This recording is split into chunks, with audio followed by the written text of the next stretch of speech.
October 14, 37,000 feet over the Atlantic. Captain Hayes announces the unthinkable, "We're going down." Screams fill the cabin. Then, a 12-year-old girl walks into the cockpit with impossible calm. "I can fly this," she whispers. Her father taught her secrets no manual contains. Now, 247 souls depend on her. Before you watch full story, comment below from which country are you watching. Don't forget to subscribe for more amazing stories. The Boeing 777 cruised at 37,000 feet over the North Atlantic, carrying 247 souls through the darkness between continents. The massive aircraft cut through the night sky with the quiet confidence of modern engineering, its twin engines humming in perfect synchronization as it followed an invisible highway drawn across the ocean by satellites and computers. In seat 14C, 12-year-old Maya Chen pressed her forehead against the cold window, watching distant lightning flicker through cloud formations that resembled mountains in the night. The electrical storms were at least 50 miles away, far enough to pose no danger, close enough to paint the darkness with nature's violent beauty. She'd made this journey dozens of times before, back when her father occupied the captain's seat of aircraft just like this one, back when every flight felt like an adventure shared between father and daughter. Back when aviation was her entire world, not just a bittersweet memory wrapped in grief that she carried everywhere like invisible luggage that never got lighter no matter how much time passed. 2 years. 730 days since the training accident that took both her parents in a single catastrophic moment. Her father in the instructor's seat, her mother waiting on the ground to celebrate his promotion to chief training captain. The investigation report said it was a mechanical failure compounded by weather conditions, a perfect storm of circumstances that even the most skilled pilot couldn't have survived. Maya had read that report 17 times, memorizing every technical detail, searching for something she could have changed if she'd been there, if she'd somehow known. The flight attendants moved through the cabin with practiced efficiency, collecting dinner trays and offering coffee to passengers settling in for the long transatlantic crossing. The lead flight attendant, a woman in her 40s with kind eyes and practiced smile, paused at Maya's row. "Can I get you anything, sweetheart? Some juice? A snack?" Maya declined politely with a small shake of her head, her attention focused on the subtle vibrations she felt through the airframe, the particular hum of the twin engines that most passengers never consciously registered. To her, it was a symphony, the high-frequency whine of the turbines, the deeper rumble of airflow over the wings, the rhythmic pulse of hydraulic systems maintaining pressure throughout the aircraft's control surfaces. Her father had taught her to listen to aircraft the way musicians listen to orchestras, detecting the harmony or discord in systems working together in precise synchronization. Everything felt normal. Everything felt safe. She allowed herself to relax, pulling out the thick aviation manual she'd been reading, Advanced Emergency Procedures for Multi-Engine Aircraft, one of dozens she'd consumed voraciously since the accident. The manual detailed emergency procedures for dual-engine failure scenarios, technical material far beyond typical 12-year-old reading but perfectly comprehensible to Maya. The pages were worn from repeated study, margins filled with her notes and observations, cross-references to other manuals and case studies she'd analyzed. Her father had started teaching her when she was 6 years old, explaining flight principles with the infinite patience of someone who believed aviation represented humanity's greatest achievement. "Look at this, Maya," he'd say, holding up a model airplane. "Humans aren't meant to fly. We don't have wings. But we figured it out anyway through pure determination and understanding physics. That's what makes aviation so beautiful. It's proof that we can overcome our natural limitations." By 8, she was spending hours in professional flight simulators he'd arranged access to through pilot friends who recognized his daughter's extraordinary aptitude. The simulator sessions became their special time together, father and daughter tackling scenarios that challenged even experienced aviators. He'd program impossible emergencies into the system, then talk her through the solutions, teaching her to think beyond checklists and procedures to understand the fundamental principles that govern flight. Aviation authorities create rules and procedures based on what's known and proven, he'd explained during one particularly difficult session where they'd lost all hydraulics over the Pacific. But real emergencies don't always follow the script. You need to understand the why behind every procedure so you can adapt when the situation demands it. By 10, she could execute emergency landings that left his professional colleagues shaking their heads in disbelief. They'd gather around the simulator afterward, these pilots with thousands of flight hours, discussing this small girl's instinctive understanding of energy management and control authority like she was a fellow professional rather than a child who should have been playing with dolls. Her mother had laughed affectionately at their obsession, calling them her aviation nerds, while supporting every hour they spent discussing aerodynamics, weather systems, and crisis management protocols that commercial pilots hoped never to encounter in their entire careers. "You two would discuss aircraft systems at a birthday party if I let you," she'd tease, but her eyes held nothing but love and pride for her passionate husband and equally passionate daughter. After the accident, Maya's grandparents had wanted to remove all reminders of aviation from her life, thinking it would help her heal. They didn't understand that aviation wasn't just her father's profession, it was their shared language, their connection, the foundation of everything he'd taught her about facing fear and solving problems. She'd fought to keep the manuals, the models, the simulator access that one of her father's friends still provided monthly. Aviation wasn't what took her parents away. It was what kept them alive in her mind. The first indication of trouble came without warning, violent and terrifying. A sharp bang resonated through the cabin, violent enough to jolt passengers from their entertainment screens and conversations. The sound was wrong, not the dull thump of turbulence or the groaning complaint of an airframe under stress, but something metallic and catastrophic, like a massive hammer striking the fuselage with tremendous force. The aircraft shuddered with a distinct vibration that felt fundamentally wrong to Maya's trained awareness, a resonance that spoke of structural damage rather than normal atmospheric disturbance. Around her, passengers exchanged nervous glances, uncertain whether the disturbance represented normal turbulence or something more concerning. Some laughed nervously, making jokes about bad airline food causing turbulence. Others gripped their armrests with white knuckles, instinct warning them that something was seriously wrong even if their minds couldn't identify what. Maya's hands gripped her armrests as she recognized the sound, not turbulence, not typical mechanical stress, but something catastrophic impacting the aircraft structure with tremendous force. Her mind immediately began running through possibilities. Bird strike at this altitude was virtually impossible, engine failure would sound different, structural failure of the airframe itself was statistically almost non-existent in modern aircraft. But something had hit them, and hit them hard. Oxygen masks dropped from overhead compartments with startling suddenness, yellow cups dangling before shocked faces as confused passengers struggled to process the emergency unfolding around them. The cabin pressure had dropped significantly, that distinctive popping sensation in the ears that indicated rapid altitude change or cabin depressurization. Maya's mind raced through the implications as she pulled her mask on with automatic precision, the way her father had taught her during their countless emergency drills at home. He'd made her practice with actual aircraft masks he'd obtained for training purposes, drilling the procedure until it became muscle memory. "In a real emergency, you won't have time to think," he'd explained.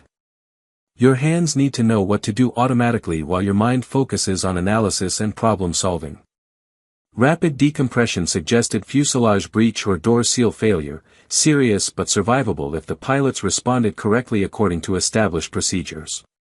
The aircraft would need to descend immediately to breathable altitude, below 10,000 feet where supplemental oxygen wasn't necessary, and divert to the nearest suitable airport.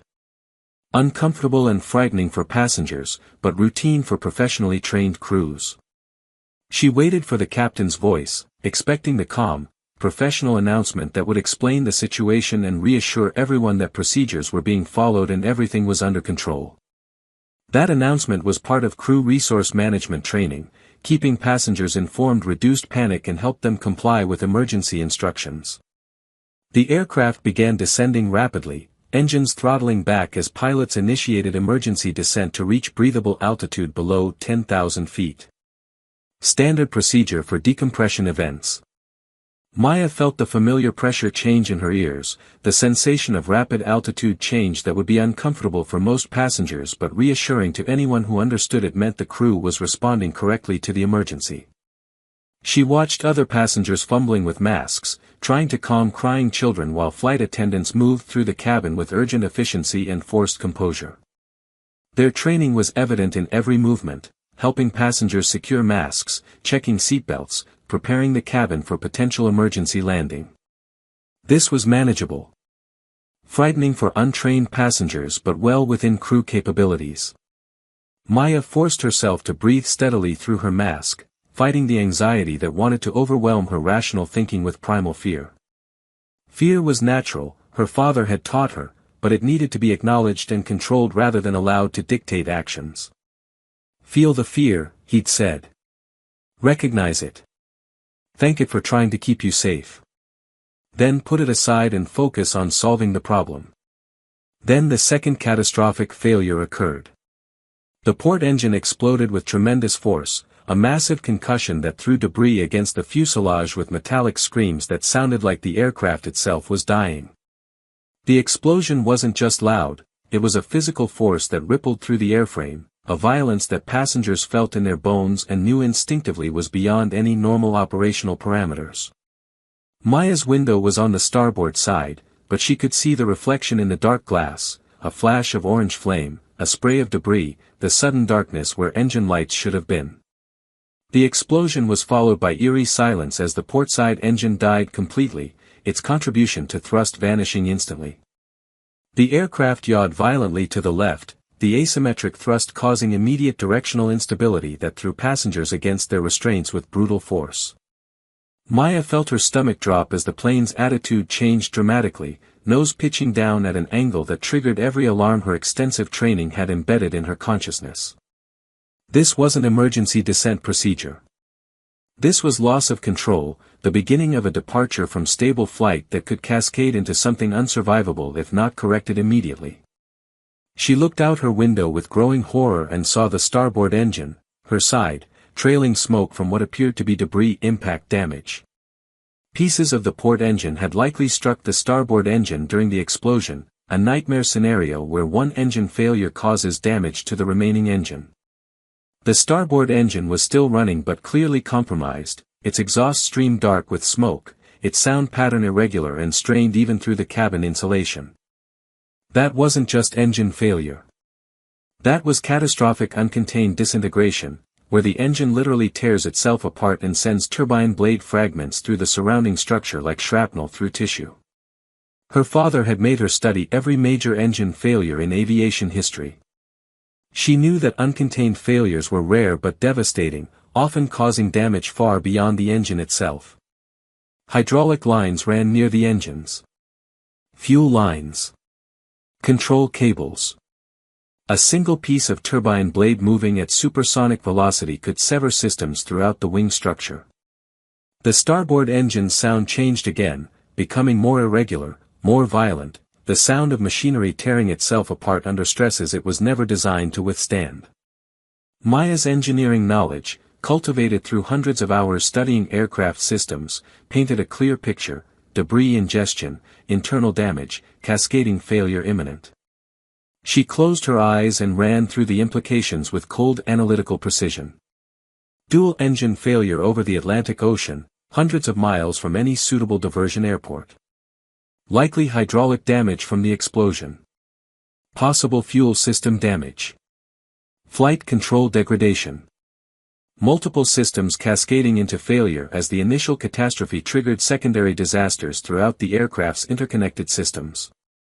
She'd studied these scenarios in simulators, the nightmare situations where one emergency compounds into multiple failures that push beyond any single problem solution and into the realm of unsurvivable disasters. United Airlines Flight 232 had lost all hydraulics but still had engines for directional control. DHL Flight 2003 survived total hydraulic loss by using engine thrust alone. The Gimli glider landed without engines but had intact hydraulics. She couldn't think of a single case study where an aircraft survived both total engine loss and hydraulic failure. Not one. In the cockpit. Captain Richard Hayes stared at his instrument panel in disbelief, watching systems fail in rapid succession across his displays like dominoes falling in predetermined patterns. The screens that normally showed green status indicators and normal parameter readings were now a cascade of red warnings and failure messages scrolling faster than he could read them. 28 years of flying experience, 15,000 flight hours across multiple aircraft types, and he'd never encountered anything approaching this catastrophic convergence of failures.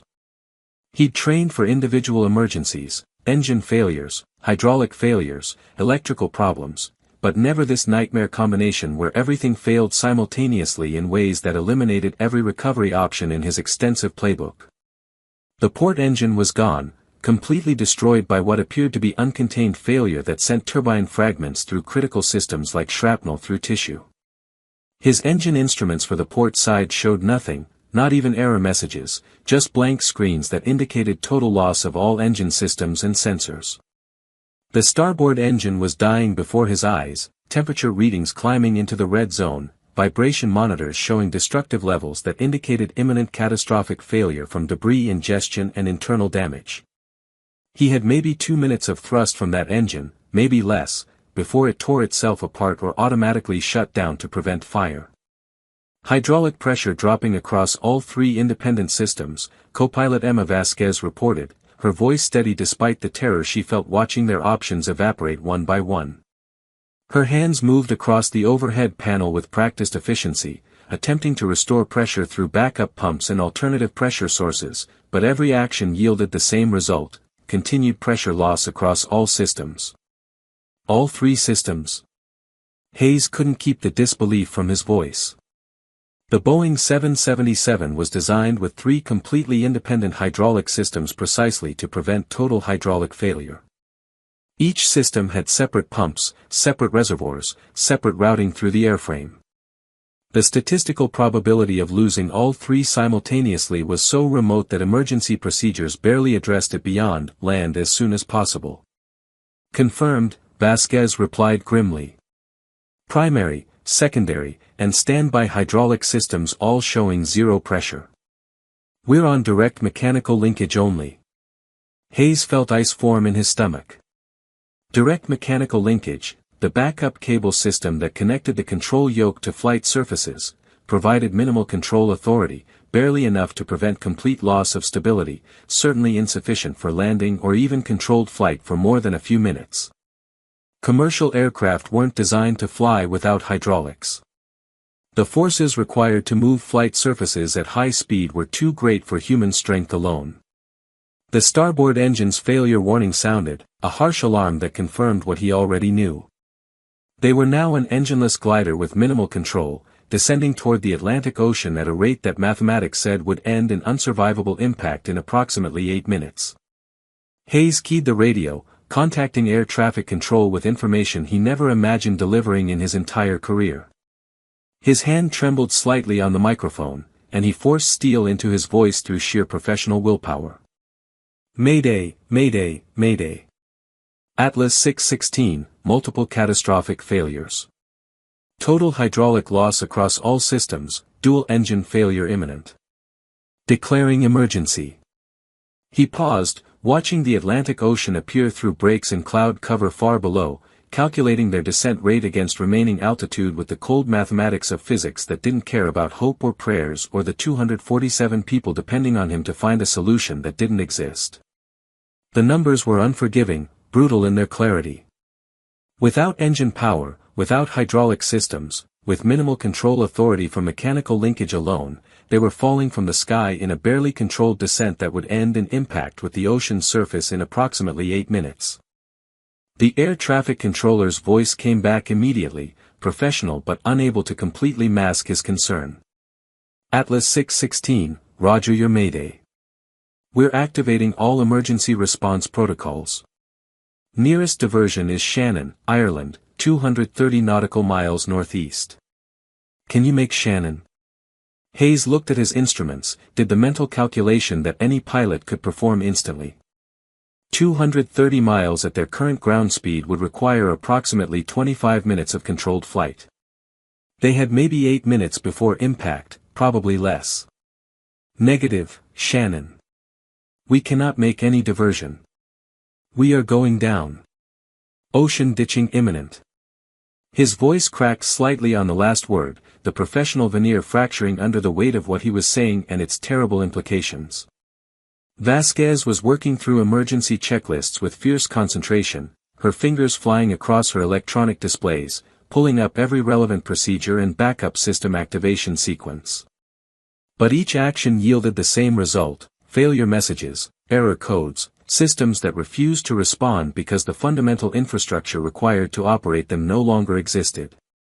"Captain," she said quietly, and something in her tone made him turn to look at her fully.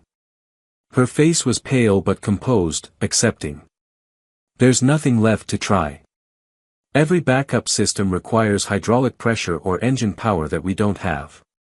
The ram air turbine is deployed, but the generator can only provide electrical power, not hydraulic pressure. We're out of options." Hayes had known it already, but hearing it spoken aloud made it real in a way that instrument readings hadn't. They were going to die. All of them. In approximately 7 minutes, this aircraft would hit the Atlantic Ocean at a speed and angle that would crush the fuselage like an aluminum can, killing everyone aboard instantly. He'd trained his entire career to prevent this moment, had studied every accident, every near miss, every emergency recovery in aviation history. But sometimes, the universe assembled a combination of failures so perfect, so comprehensive, that even the best training and experience couldn't overcome basic physics and mathematics. He made the decision that would haunt him for the rest of his life, however long that might be. Keying the cabin intercom, he spoke with brutal honesty that shattered the hope passengers still desperately clung to. His voice would be recorded on the cockpit voice recorder, preserved forever as evidence of these final moments. "Ladies and gentlemen, this is the captain." He paused, swallowing hard, forcing the words out. "I need you to know that we are experiencing catastrophic multiple system failures. We have lost both engines and all hydraulic systems. We are descending toward the ocean surface, and I must be honest with you, we have no ability to recover from this situation." His voice cracked slightly, the professional veneer fracturing under the weight of his words and their terrible implications. Behind him, he heard Vasquez inhale sharply, heard her whisper something that might have been a prayer. "We are going down. I'm deeply sorry. Please brace for impact and know that I am fighting to the very end. I'm so sorry." The cabin erupted into absolute chaos. Screaming passengers embraced loved ones desperately, prayer voices rising in multiple languages as people confronted the terrible reality of their final moments on Earth. Children cried in confusion and terror, their young minds unable to fully process what was happening but sensing the adults' fear and responding to it viscerally. Parents tried desperately to comfort them while their own tears flowed freely down faces contorted with grief and fear and desperate love for children they were about to fail in the most fundamental way possible. Flight attendants fought to maintain composure, moving through the cabin helping passengers into brace positions while their own minds reeled with the knowledge that all their training, all their safety procedures, meant nothing against the physics of an aircraft falling from the sky with no way to stop it. Some passengers pulled out phones, typing final messages to loved ones, recording goodbye videos with shaking hands, leaving last words that might somehow be recovered from wreckage and delivered to families. Others simply held each other and waited for death to claim them, finding comfort in human connection during their final moments. One man in first class sat calmly, eyes closed, hands folded, lips moving in silent prayer. A young couple in their 20s clutched each other, their honeymoon trip to Europe ending in nightmare. An elderly woman kept repeating, it's okay," to no one in particular, trying to comfort herself with words that held no meaning.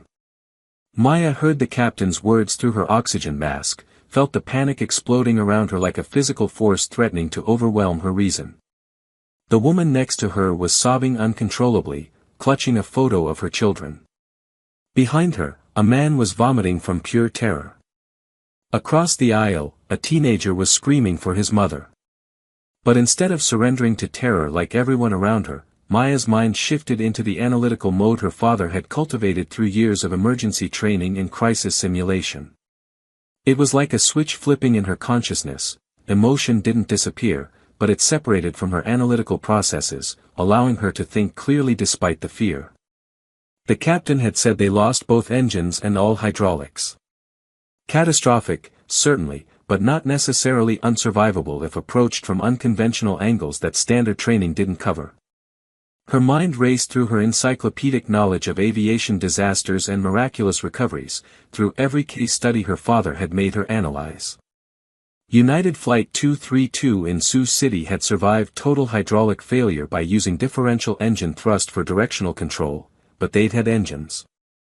DHL Flight 2003 survived hydraulic loss over Baghdad the same way. Same problem, no engines available. The Gimli glider had landed without engines after running out of fuel, but that Boeing 767 had intact hydraulics providing full control authority. The Ethiopian Airlines hijacking ended with a water landing that killed most passengers, but the pilots had maintained some control and some survivors had escaped. Statistical survival rates for ditching operations hovered around 50% under optimal conditions, full control authority, shallow glide angle, proper preparation time, calm seas. Those survival rates dropped catastrophically when control was compromised, when impact velocity exceeded design parameters, when structural integrity was already compromised. The adults had given up because conventional aviation knowledge said they were doomed. Every emergency procedure, every recovery technique, every documented survival had involved at least one functional system, engines or hydraulics or both. Nobody had ever recovered from total loss of both simultaneously. But Maya's father had taught her that conventional knowledge represented the baseline, not the absolute limit of possibility. The people who advance aviation are the ones who look at what everyone says is impossible and ask, but what if, he told her dozens of times.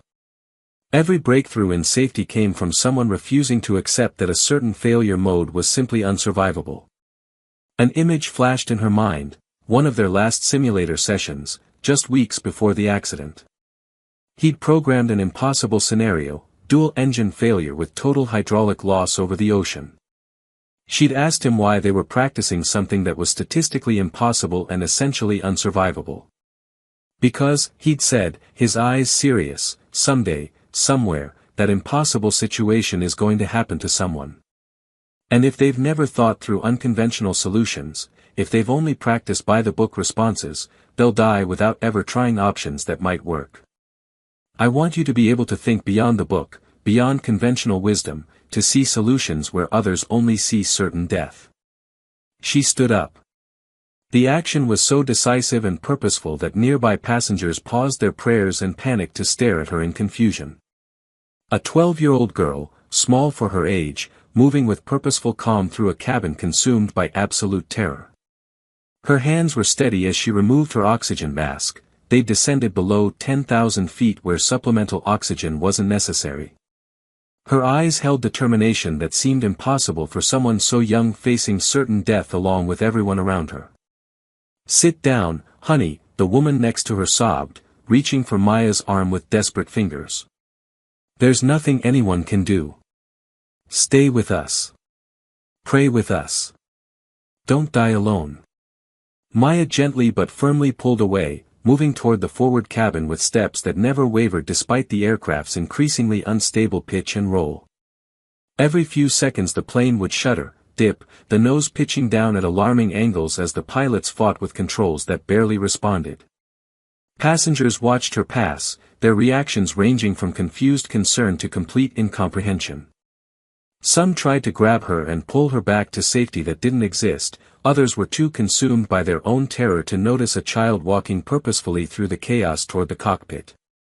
"Someone stop that child," a man shouted. "She's in shock, she doesn't know what she's doing." But something in Maya's demeanor, something in the way she moved with such purpose and confidence, gave pause to those who might have physically restrained her. She didn't move like a panicked child. She moved like someone with destination, with knowledge, with a plan that nobody else could see but that was absolutely clear to her. Flight attendants saw her coming, and Senior Flight Attendant Jennifer Martinez positioned herself near the cockpit door, initially moved to block Maya's approach. Martinez had been flying for 16 years, had handled countless passenger situations, but she'd never seen a child move through a dying aircraft with such focused purpose. Sweetheart, you need to sit down and brace, Martinez said, her voice cracking despite her training. She was trying to maintain professional composure while internally preparing for her own death in the next few minutes. I know you're scared, but please. I need to speak to the captain immediately, Maya interrupted, her voice cutting through the chaos with startling clarity and authority that seemed impossible from such a small person.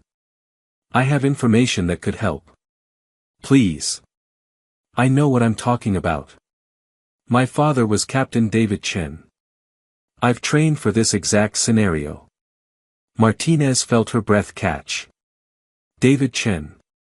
She knew that name. Every pilot in the industry had known David Chen, legendary for his emergency procedure expertise, his unconventional thinking, his ability to find solutions where others saw only problems.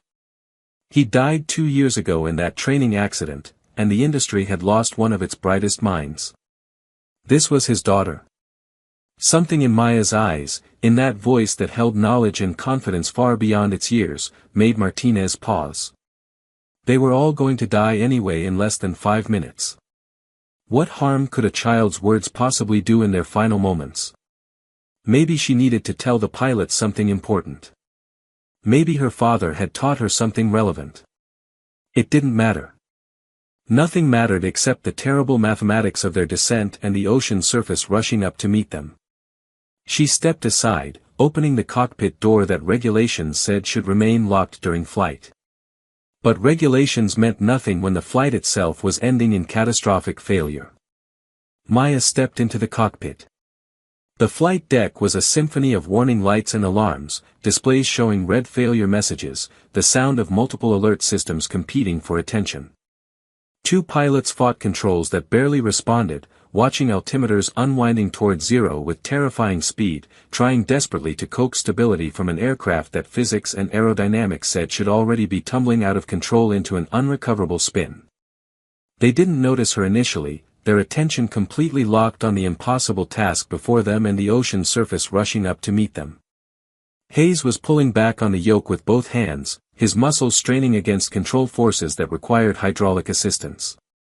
Vasquez was attempting to deploy spoilers manually, her hands working emergency backup systems that were never designed to be operated in flight.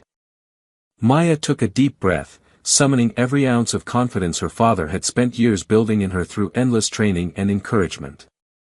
She channeled his voice, his calm demeanor in emergencies, his absolute refusal to accept defeat until physics made it impossible. She spoke 4 words that would change everything. I can fly this. Captain Hayes whipped around, his expression cycling from shock to confusion to anger in rapid succession. A child stood in his cockpit, a small 12-year-old girl with serious eyes, claiming she could fly an aircraft that he, with nearly 3 decades of experience and extensive emergency training, had just acknowledged was unflyable and doomed. The absurdity would have been laughable if they weren't all about to die in minutes. Part of his mind registered that she shouldn't be in the cockpit at all, that she should be in the cabin in brace position like every other passenger, waiting for the impact that was now inevitable. What? No. Get back to your seat immediately, Hayes snapped, his voice sharp with stress and fear. Flight attendant, get her out of here now. Listen to me for 30 seconds, Maya said urgently, moving closer to the instrument panel, her voice remaining steady despite the captain's dismissal and anger. You announced total hydraulic failure across all 3 systems, correct? And you've lost both engines. You're trying to control the aircraft using direct mechanical linkage to the flight control surfaces, but the effectiveness is minimal without hydraulic assistance. Your descent rate is approximately 4,500 feet per minute, and at current altitude you have less than 6 minutes before impact with the ocean surface. Hayes froze, his anger momentarily displaced by shock at the technical precision of her statement and the vocabulary she was using. This wasn't a terrified child babbling nonsense during extreme stress or repeating phrases she'd heard on television. This was someone who understood aircraft systems and their current crisis with disturbing accuracy and professional-level technical knowledge. Who are you? How do you know this terminology? How do you? He couldn't even complete the question, his mind struggling to process what was happening. My father was Captain David Chen, Maya said, and she saw recognition flash in both pilots' eyes. He flew for Pacific Airways for 20 years before he died in a training accident 2 years ago. Vasquez gasped audibly. David Chen was your father? Maya nodded. Before he died, he taught me everything he knew about aviation. Not just basic flying, emergency procedures, crisis recovery, scenarios that commercial training doesn't cover because they're considered too unlikely or theoretically impossible to survive. We spent hundreds of hours in professional flight simulators running worst-case emergencies exactly like this one. She moved closer, her eyes scanning the instrument displays with trained comprehension that looked impossibly practiced for her age. She read the displays as fluently as reading text, seeing the story they told about the aircraft's rapidly degrading condition. This is the scenario we practiced more than any other, she continued, her voice urgent but controlled. He made me run it dozens of times because he said that someday, somewhere, this impossible combination would happen to someone, and they'd die without ever trying unconventional solutions. He wanted me to know there were options. Co-pilot Vasquez stared at the girl in absolute disbelief, her hands frozen on controls that barely functioned. I knew David. I flew with him twice on international routes to Tokyo.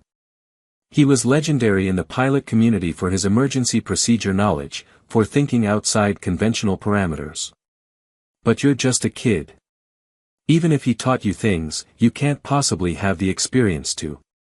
Experience in normal situations, no, Maya interrupted, aware that every second mattered. But how many pilots have experience with total engine and hydraulic failure? Nobody does, because everyone who encounters it dies before they can practice or learn from it. But I've practiced it 17 times in simulators with my father guiding me. That's more relevant experience than anyone else on this aircraft. Hayes felt something shift in his mind. The girl made a logical point, absurd as the whole situation was. He had zero experience with this scenario because it wasn't survivable by conventional methods. But maybe this child, trained by one of the industry's most brilliant unconventional thinkers, had knowledge he didn't. What are you proposing? He asked, his voice slightly less hostile, touched by desperate hope. There's a technique called propulsion-controlled aircraft operation, Maya explained rapidly, watching precious seconds tick away. It was developed after United 232 crashed in Sioux City, Iowa. Pilots learned they could control aircraft using only engine thrust when hydraulics fail completely, advancing one engine and throttling back the other to create yaw for turns, using pitch to control altitude. But you don't have engines, I know. Then what good? Hayes started. But you do have the auxiliary power unit, Maya continued. The APU. It's a small turbine engine in the tail section that provides electrical power and pneumatic pressure for ground operations and emergency backup. It produces thrust, not much, maybe 800 pounds at maximum output, but it's something. It's located in the tail, which means its thrust vector can be used for pitch control if we're careful. Hayes felt his breath catch in his throat. The APU. He'd never thought of it as a propulsion source. It was barely powerful enough to taxi an empty aircraft on the ground, designed purely for power generation. But she was right that it produced thrust. Minimal, but not zero. Even if we could use APU thrust for pitch control, Vasquez said slowly, her engineering background engaging with the problem, we'd still need some way to control roll and yaw. The mechanical linkage gives us almost nothing. Emergency pneumatic systems, Maya said immediately. The aircraft has backup compressed air systems designed to provide limited hydraulic power for exactly this kind of catastrophic failure scenario. The compressed air can temporarily pressurize hydraulic actuators, not for long, maybe 90 seconds before the air exhausts, but it's enough. Combined with differential spoiler deployment and tactical use of remaining battery power, we can create enough control authority to significantly reduce descent rate. Hayes stared at this small 12-year-old who was calmly discussing compressed air systems and hydraulic actuator emergency modes while his aircraft fell from the sky. Everything she said made theoretical sense from an aerodynamic and systems perspective, but theory and practice were vastly different when you were falling from the sky in a crippled aircraft with 247 lives depending on your decisions. That's insane, he breathed, his mind racing through the implications. Even if the APU could provide minimal directional control, even if we could get 90 seconds of hydraulic pressure, we're gliding without power. We're falling. There's no way to generate sufficient lift without engines providing forward thrust. You don't need to generate lift for sustained flight, Maya explained rapidly, speaking faster as altitude continued unwinding with merciless consistency.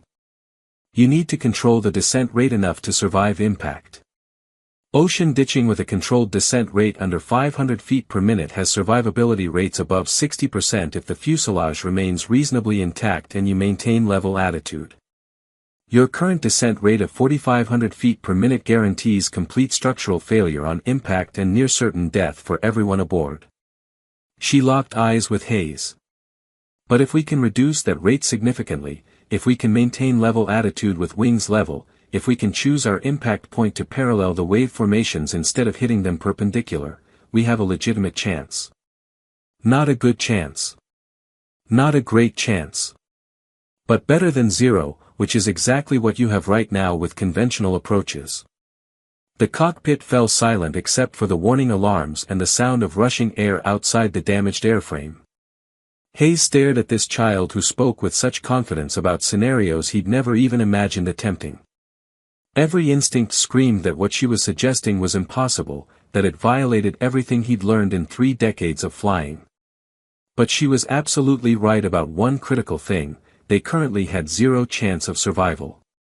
Continuing their current approach, fighting controls that barely worked while falling toward the ocean, guaranteed death for everyone aboard without question. It was mathematical certainty, physics unwilling to negotiate. Attempting her impossible suggestion might kill them all anyway, probably would, if he was being honest. But at least they'd be fighting intelligently instead of just struggling uselessly against forces they couldn't overcome.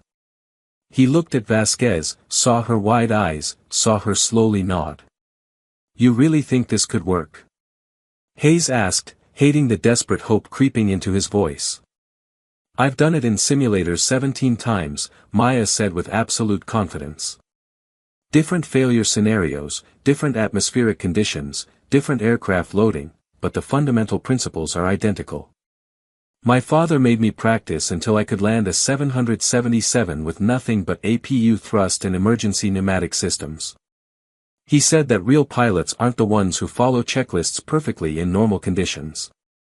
Real pilots are the ones who find solutions when every system and every manual says there isn't one. Vasquez had been frantically searching through emergency procedures on her electronic display, pulling up technical information about APU thrust characteristics and pneumatic backup systems that she'd never needed before in her entire career. The information existed in the aircraft manuals but buried deep in technical appendixes that pilots never consulted during normal operations. Captain, she said quietly, her voice trembling, the APU produces approximately 800 pounds of thrust at a vector approximately 15 degrees downward from horizontal because of its installation angle in the tail section. If we could somehow redirect that thrust vector using the tail surfaces, and if we could get even partial hydraulic pressure restored to the inboard ailerons and elevators for just 60 to 90 seconds. She trailed off, her mind simultaneously seeing the theoretical possibility and the massive practical challenges. It was the kind of thing that might work in a simulator where variables could be controlled and attempts could be repeated. In reality, with one chance, with damaged systems, with incomplete information about what still worked. For minutes to impact, Hayes announced grimly, looking at his altimeter. They were passing through 6,000 feet in a descent so steep it was almost a controlled fall. He made the decision that would define the rest of his life, however long that might be. He unbuckled his harness and moved to the jump seat behind the captain's position, gesturing Maya toward the captain's chair with hands that trembled slightly despite his efforts to remain composed. If you're going to do this, you need to do it now. Sit down. Emma, talk her through the systems and monitor everything. I'll handle communications with ATC and backup monitoring. He took a deep breath. God help us all. Maya slid into the captain's seat, and immediately the challenge became apparent. Her feet barely reached the rudder pedals even with the seat adjusted fully forward to its minimum position. Her hands gripped controls that felt massive in her small fingers, the yoke designed for adult male pilots, not preteen girls. But muscle memory from hundreds of simulator hours took over automatically. She'd sat in this exact position countless times, her father adjusting the seat the same way, compensating for her size with technique and knowledge. He'd told her that flying was about understanding and finesse, not physical strength, that the best pilots were the ones who could read situations and respond with precision rather than brute force. This was real. Not a simulator where failure meant reset and try again. The screens before her showed real altitude unwinding, real descent rate that would kill them, real consequences if she failed. Real people in the cabin behind her, praying and crying and holding each other, depending on her to do something that probably couldn't be done. But fear would kill them all faster than the ocean. She pushed it aside with conscious effort and became what her father had trained her to be, a pilot finding solutions where others saw only doom. APU is already running for electrical power, Vasquez reported quickly, her hands moving across overhead systems panels with practiced efficiency. Switching it to maximum thrust output mode now.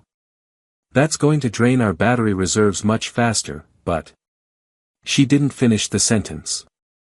Battery life didn't matter if they were all dead in 3 minutes. Tail surfaces first, Maya said, her voice dropping into the calm, professional tone she'd heard her father use during emergencies, that tone that said everything was under control even when it wasn't. Deploy the rudder full left, then center. I need to feel the response time and confirm the mechanical linkage is still functional. Her hands moved across controls with practiced precision, finding the manual rudder deployment system that provided direct cable linkage to the tail surfaces. These cables ran through the aircraft structure, mechanical backups that didn't depend on hydraulics or electronics, just physics and steel cables pulling on control surfaces. The aircraft yawed slightly to the left, minimal movement but enough to confirm the control actually worked and could influence their trajectory. Without hydraulics, the control forces were enormous, requiring significant physical effort to move surfaces designed to be hydraulically actuated.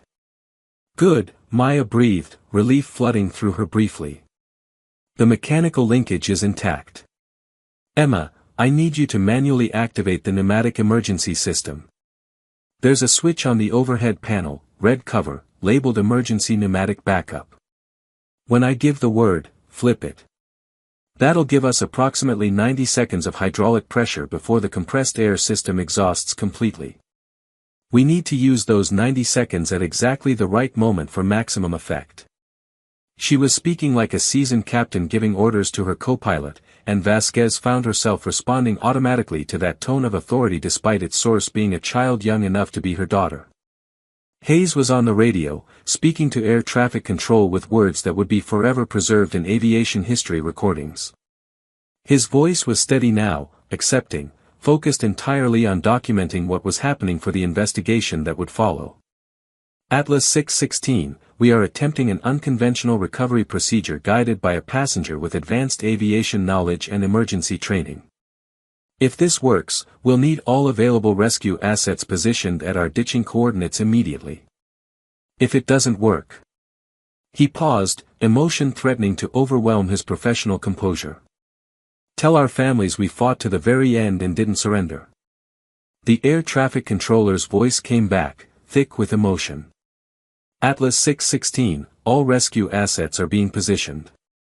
Coast Guard has helicopters en route. Royal Navy has ships diverting to your coordinates. You're not alone. Fight for every second. 3 minutes to impact. Maya could see the ocean surface now clearly through the windscreen, waves reflecting moonlight in patterns that would have been beautiful under any other circumstances. The Atlantic was relatively calm tonight, with swells maybe 6 to 8 feet, much better than it could have been. But even calm seas would be like hitting concrete at their current descent rate. She calculated wind speed by watching whitecap formations, estimated wave heights from the foam patterns, identified the optimal impact vector that would parallel the wave formations rather than hitting them perpendicular and risking the aircraft nose diving into a wave and cartwheeling.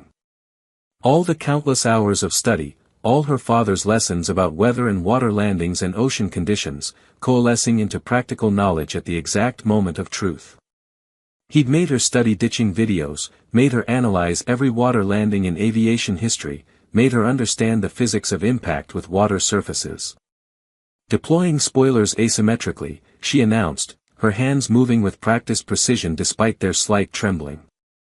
The spoilers were small panels on the wings designed to disrupt airflow, reduce lift and increase drag during landing. By deploying them unevenly, more extension on one side than the other, she could create differential drag that would help turn the aircraft. It was an unconventional use of spoilers, not in any manual, but it was physics. More drag on one side created yaw. Basic principles. Combined with minimal APU thrust and tactical rudder deployment, it might provide enough control authority to actually manage their descent trajectory instead of just falling helplessly. The aircraft responded sluggishly, like a massive ship being pushed by a child, but it responded. The yaw rate changed slightly, the nose coming around a few degrees toward her intended direction. It felt like trying to steer an ocean liner with a canoe paddle, theoretically possible but requiring absolutely perfect timing and deep understanding of the forces involved. Maya felt sweat running down her back despite the cool cabin temperature maintained by emergency air systems. Every micro-adjustment had to be perfect. Too much control input would induce a spin they'd never recover from at this altitude. Too little would leave them plummeting into the ocean at an unsurvivable angle and speed. 2 minutes 15 seconds, Vasquez called out, her voice tight with tension. Descent rate still 4,200 feet per minute. Altitude 3,100 feet. Not yet, Maya murmured, her eyes locked on her instruments with absolute focus that seemed to block out everything else. We're still too high and too fast. I need to bleed off more airspeed and stabilize our descent vector before we attempt hydraulic recovery. If we restore hydraulics now and it doesn't work perfectly, we won't have time or resources for a second attempt. We only get one shot at this. Her voice was so calm, so professional, so completely at odds with her age that both pilots found themselves trusting her instinctively despite the absurdity of their situation. In the cabin behind them, passengers had fallen into eerie silence, past the point of screaming, simply holding each other and waiting for the impact they'd been told was inevitable and unsurvivable. Some had noticed the aircraft's attitude changing slightly, the terrifying descent becoming marginally less steep, but most attributed it to final death throes or autopilot systems fighting uselessly against physics rather than actual human-directed recovery attempts. Flight attendants remained at their stations, maintaining professional composure and helping passengers with brace positions while internally preparing for the end of their lives. Many were praying. Some were crying silently. All were trying to be strong for passengers who needed them. Nobody knew that a 12-year-old girl sat in the captain's seat, fighting physics and aerodynamics with knowledge her dead father had gifted her through years of obsessive training and love that transcended normal parent-child teaching. 1 minute 45 seconds. Altitude 2,600 feet. Descent rate 4,100 feet per minute. Maya could feel the aircraft's energy state, that indefinable sense pilots developed through experience of knowing exactly where their aircraft existed in the three-dimensional solution space of flight possibilities. Speed, altitude, descent rate, attitude, all these variables intersecting to define their current state and the range of possible futures branching from this moment. They were descending too fast but reasonably stable considering the circumstances. The minimal APU thrust was keeping them from tumbling uncontrollably but couldn't reduce their sink rate significantly. She needed the hydraulics desperately, needed that brief window of enhanced control authority to do what seemed impossible, convert their death plunge into something marginally survivable. The math was brutal. At current descent rate, impact would occur at roughly 2,400 feet per minute vertical velocity. That was far beyond survivable limits for a water landing. The fuselage would crumple like paper, crush zones designed for runway landings offering no protection against forces 3 times greater than their design parameters. But if she could use that 90 seconds of hydraulic pressure to arrest their descent, pull the nose up, reduce their vertical velocity to under 500 feet per minute, they entered the realm of possible survival. Unlikely survival, but possible. 1 minute 18 seconds. Altitude 2,000 feet even. Time seemed to slow down and speed up simultaneously, seconds feeling like hours while also flashing past faster than thought. Maya's training and instinct were merging, her conscious mind and subconscious experience working in perfect synchronization. Prepare to activate emergency pneumatic on my mark, Maya commanded with absolute authority. Emma, 3, 2, 1, mark. Vasquez threw the emergency switch. Deep in the aircraft's belly, compressed air at 3,000 psi flooded into hydraulic system lines, temporarily pressurizing actuators that had been dead moments before. High-pressure air forced into hydraulic fluid reservoirs, pushing that fluid through lines to control surface actuators, bringing dead systems temporarily back to life. Control surfaces that had been frozen suddenly gained responsiveness, hydraulic pressure readings climbing from 0 to operational range in seconds. Maya felt the transformation instantly, the controls in her hands went from barely functional to genuinely responsive with real authority. The yoke that had required enormous physical effort suddenly moved smoothly, hydraulic assist systems providing the mechanical advantage that made precise control possible. She had 90 seconds of actual flying capability before the pneumatic pressure exhausted and returned them to manual-only control that was essentially useless. 90 seconds to do the impossible. She pulled back firmly on the yoke, feeling the elevators bite air and change their pitch attitude significantly. The nose came up, still descending rapidly but at a noticeably reduced angle. Her feet worked the rudder pedals in coordination with aileron inputs, keeping the wings precisely level despite the asymmetric forces acting on the damaged aircraft. 25 seconds elapsed. The hydraulic pressure was already beginning to drop as compressed air exhausted through the system, the temporary gift of control authority beginning its inevitable decline toward uselessness. The needles on the hydraulic pressure gauges were visibly falling, marking off their remaining time with merciless consistency. 58 seconds to impact, Hayes called out, his voice cracking. Descent rate dropping, 3,600 feet per minute. Altitude 1,200 feet. Maya ignored the countdown numbers, flying purely by instinct and deeply ingrained training, making micro-adjustments that seemed impossibly precise for someone her age with no actual flight time. She deployed flaps using emergency extension systems, sacrificing precious airspeed for increased lift coefficient, trading their forward momentum for additional seconds in the air. The aircraft shuddered violently, systems screaming protests at configurations that exceeded design parameters and manufacturer recommendations, but it responded exactly as aerodynamic principles said it should. The flaps increased wing camber, increased lift, increased drag. They were slowing down, losing precious airspeed, but converting that speed into lift that reduced their sink rate. Every choice she made was based on principles her father had drilled into her consciousness through endless repetition. When conventional methods fail, physics still applies universally. Energy can be redistributed, forces can be redirected, and aircraft fundamentally want to fly if pilots give them any possible chance. 38 seconds. Descent rate 2,800 feet per minute. Altitude 750 feet. The ocean surface rushed toward them with absolutely terrifying speed despite the reduced descent rate.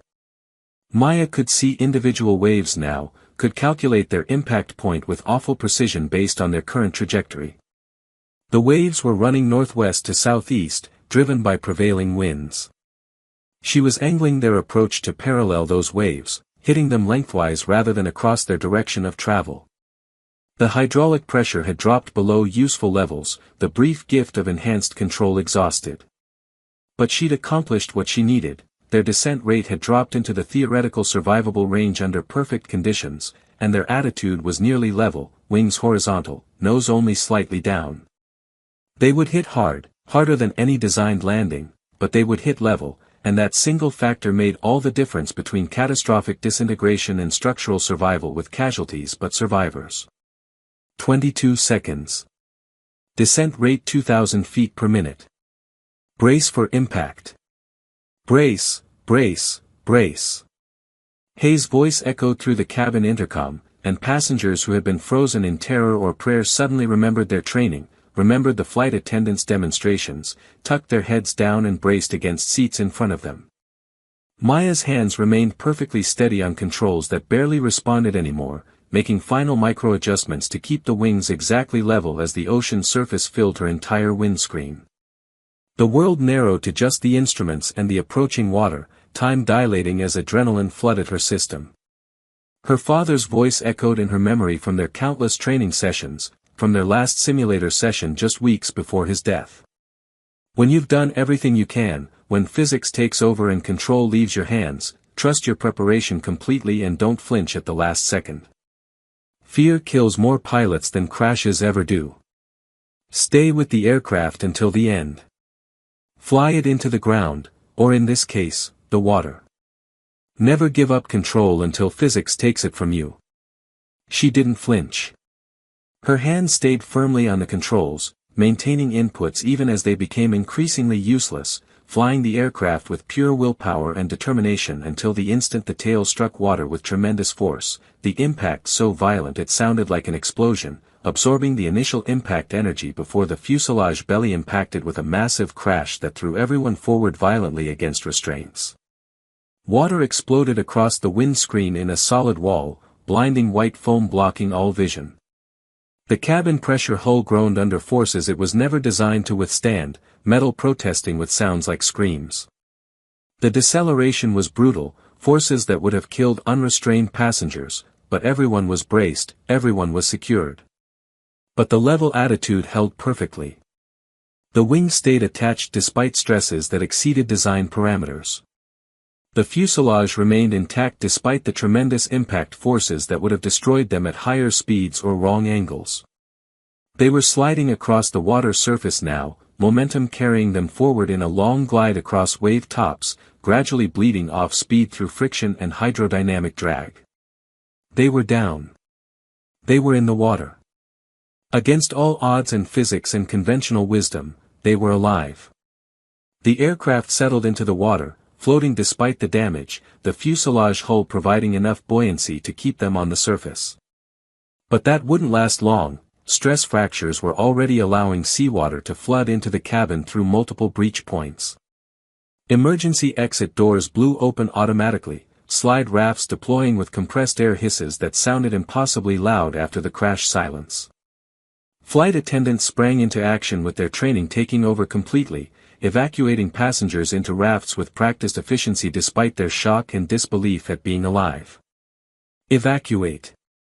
Evacuate. Move to the rafts. Jennifer Martinez was shouting, her voice hoarse but strong, pushing passengers toward exits, helping elderly passengers and children, counting heads, ensuring nobody was left behind. Cold Atlantic seawater was flooding into the cabin through stress fractures in the hull, rising steadily up the aisle, maybe 6 inches per minute, but slowly enough that evacuation proceeded without panic. The aircraft would sink eventually, probably within 20 minutes, but they had time. People who minutes ago had accepted certain death now scrambled onto rafts, helping each other, crying with relief and shock at the absolute miracle of continued existence. Strangers embraced strangers. Parents clutched children. Prayer voices rose in thanks rather than desperation. Hayes, Vasquez, and Maya were the last to leave the sinking cockpit, the captain physically carrying the small 12-year-old through the flooding cabin and onto a raft. His legs felt like rubber, adrenaline crash hitting him with delayed force. He set Maya down gently and found tears streaming down his face despite his efforts at professional composure. Around them in the moonlit Atlantic, 247 people bobbed in ocean swells and orange life rafts, watching their aircraft sink beneath the surface with surprising grace, the massive Boeing 777 disappearing into black water stern first, the nose pointing at the sky until the last moment when it too slipped beneath the waves.